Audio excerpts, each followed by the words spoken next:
In this video, I'm very excited to finally have my hands on a Fiat Tipo. This was Fiat's family car for the late 1980s, and I think a bit of a revolutionary one. So let's dive into its history. So the Fiat Tipo launched in 1988, replaced the Regatta, and I think changed Fiat's fortunes. This was the start of a new era for them. And I think part of the appeal very much is the styling. It's hard looking at it now to remember the impact this car had in 1988, but I remember it well. I was a 10-year-old, and the design features, especially these smoked rear clusters, were almost concept car in execution. So it looked so radically different from cars that were on the market then.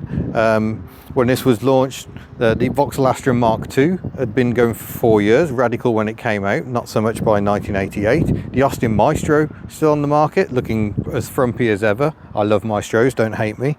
And the Mark IV Escort, which was really just a warming over of the Mark III earlier model. So this looked quite radical, I think. And the man behind the looks, a fascinating individual himself, Ercole Spada, whose CV includes the Aston Martin DB4 GT Zagato, this, and the Daihatsu Move, and the Nissan Terrano too. Fantastic stylist, and I think you really see that, you can appreciate it. It's just, you know, how does someone who designs something like a DB4 Zagato make a family car look nice? And this is the answer. It's just the little details, even the way this is sort of cut in here, the fuel flap, lovely. The wheel trims as well, very much of their time. Under the bonnet, nothing too radical. We've got McPherson front suspension, we've got an overhead cam engine, and you can see the ground very clearly. There it is, plenty of it, lots of space around the engine for working on. And this seems strangely familiar to me, and that would be because the platform of this car was used in the Yugo Sana, or Florida in some markets. So it's interesting to see this engine where it originally began life, in the Tipo. It's got a carburetor, so it's a bit old school, and I believe this is the pre-cat 78 brake horsepower version. When they fitted a catalyst, I think it went fuel injection, but actually had slightly less power because of that catalyst. Early days, they didn't really know how to get the power out of the engines. But yeah, it looks an absolute joy to work on, and it'd be interesting to put it through its paces and see how it goes.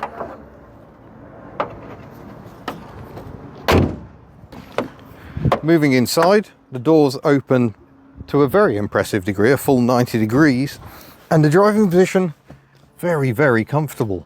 The steering wheel is right kind of where I want it to be. We've got these huge column stalks, and it just feels very, very futuristic for 1988. I really love the dashboard detail with the sort of silver background, very classy. Got the engine coolant temperature and the fuel gauge over this side. We've got an electronic check, so if I put the ignition on, it's telling me the driver's door is open, although it's showing it on the passenger side of the car because Italian, perhaps. Still got the original Grundig rather cassette player down here. What's he got in? Let's have a look.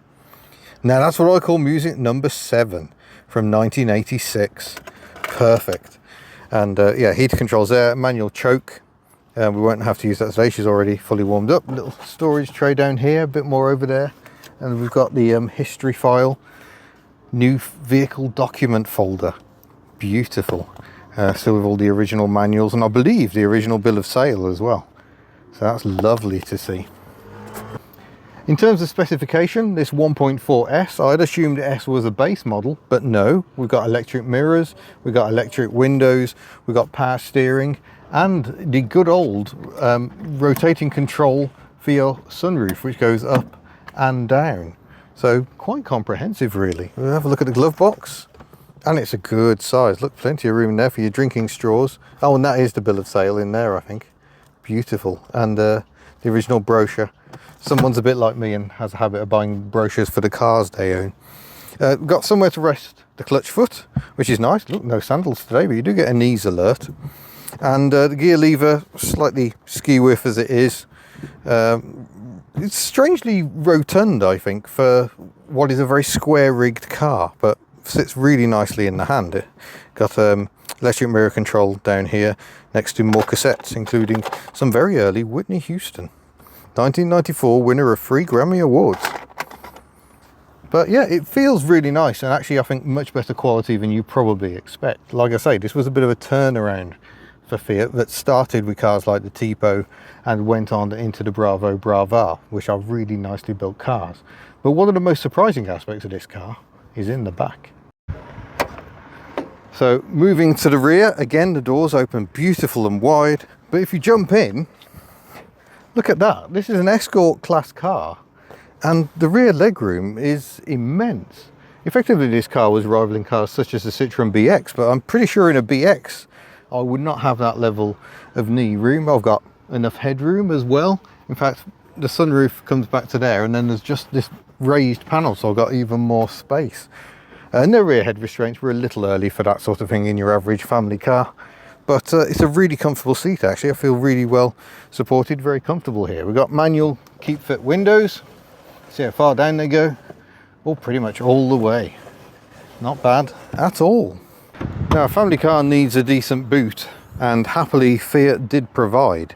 It's not quite as long as the notchback style perhaps. The BX would have a slightly longer boot area. That is a decent amount of space. Seats fold 60-40, and I think if we lift the carpet, oh, it's only a space saver, but there is room for the spare wheel down the bottom. Incidentally, to the owner, that feels like it hasn't got any air in it, so let's hope we don't get a puncture today. But again, the boot shuts really nicely, I think. A proper solid funk, again not what you expect. And the Tipo was galvanized as well, which mostly kept the rust away. They're not absolutely immune to rust, but compared to the rusty old Italian cars of yesteryear that people like to bang on about, this was a vast improvement. All right, let's start the engine.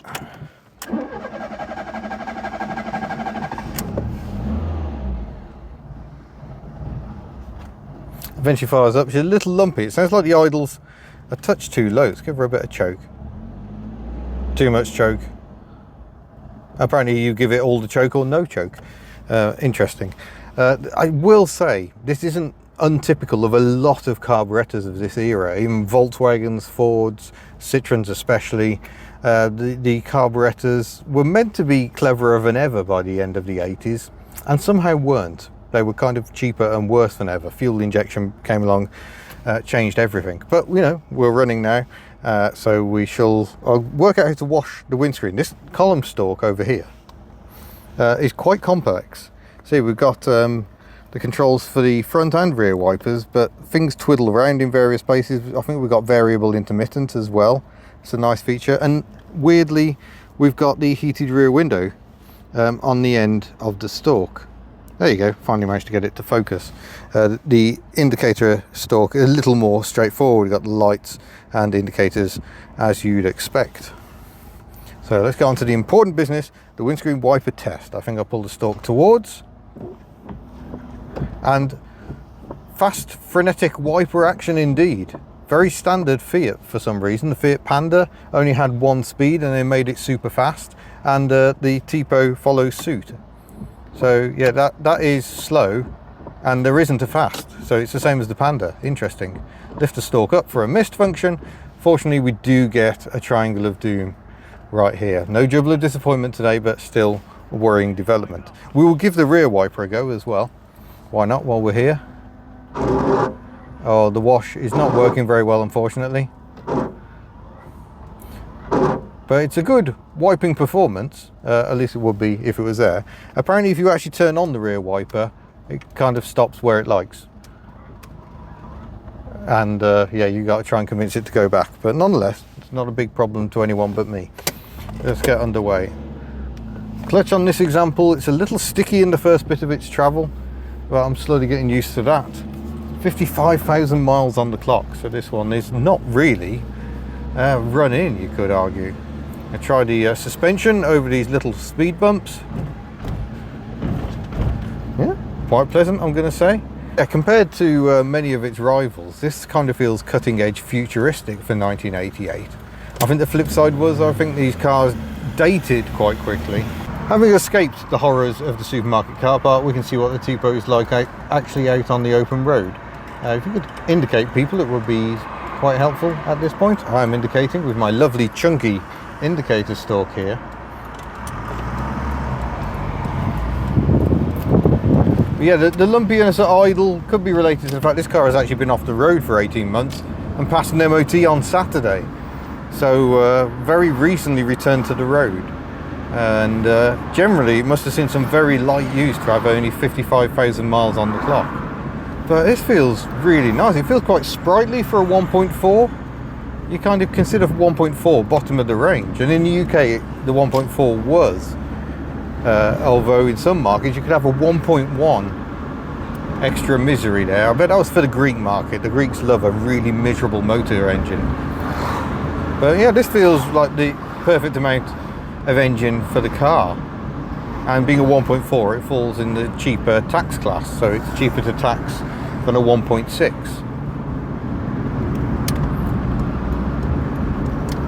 Yeah, good visibility because the glass area is so generous. Nice mirrors as well, they're a good size. So yeah, it's all very appealing. It's good at being a car, and I don't think previous Fiats necessarily were. They had a very specific, very Italian feel, which was mostly liked only by Italians and South Americans. And indeed, South America was an important market for the Tipo. They were built there just for 2 years, but they did sell an awful lot of Tipos in South America. Yeah, it's not push you back in your seat quick. Interesting noise. But yeah, it is nice. And now we're up to speed, well, all 40 mile an hour of it. You can hear not much in the way of trim rattles, and just a bit of road noise, no wind noise. Feels really quite refined, and again, I don't think refined is a word people would have associated with Fiat prior to cars like the Tipo. So the Tipo platform had a very, very long life. It evolved into the Bravo Brava. It was used under the Alfa Romeo 155. The Fiat Coupe was kind of developed from this platform, which means ultimately the Multipla was as well. Oh, you're just going to barge your way in, are you? Sorry, it's got a baseball cap on, it makes it all right. The Alfa Romeo GTV and the Spada shared the platform, although I believe they had different rear suspensions. So this was the starting point for a lot of other cars. I'm going to have to open my window again, it's just too blooming hot.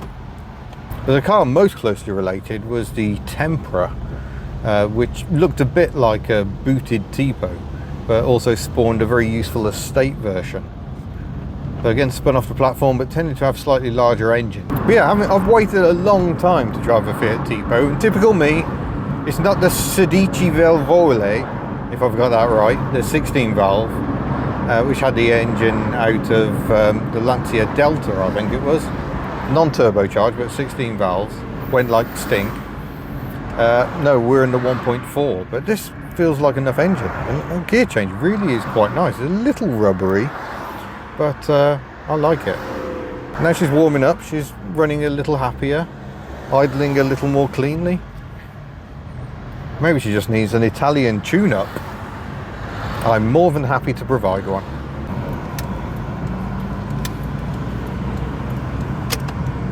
See if we can open her up a bit.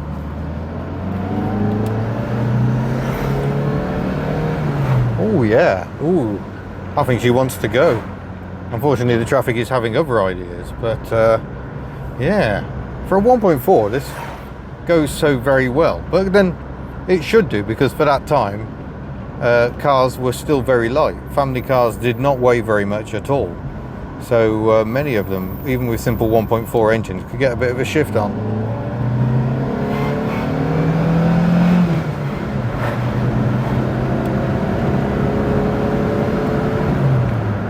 We appear to be driving into a quarry, so we may turn around.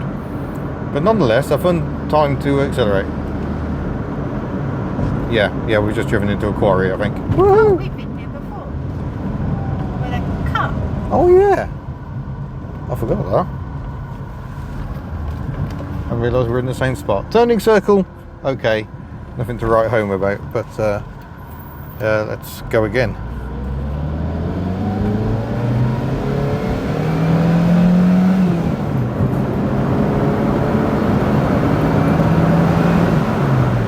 Yeah, I mean, that's downhill,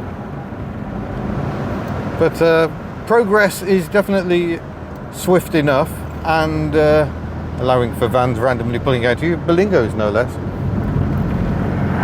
The engine, typical Fiat, it really seems to come on cam and sound willing and want to get on down the road. Lovely. So there we go, proof yet again that when it comes to perfect family motoring, this was the start of the era that was really starting to tick all of the boxes. Joyous to drive, it feels really well built and put together, it goes well. I'm sure it's probably fairly economical as well. It's kind of like peak car. But yeah, a joy to finally drive one of these cars. Ercole Spada, fast becoming one of my favourite designers when I see everything he's designed. Wonderful stuff. So thank you very much for watching. Don't forget to head to the Hubnut store if you want to buy delicious merchandise, and we shall see you in a future video. Farewell. Quality.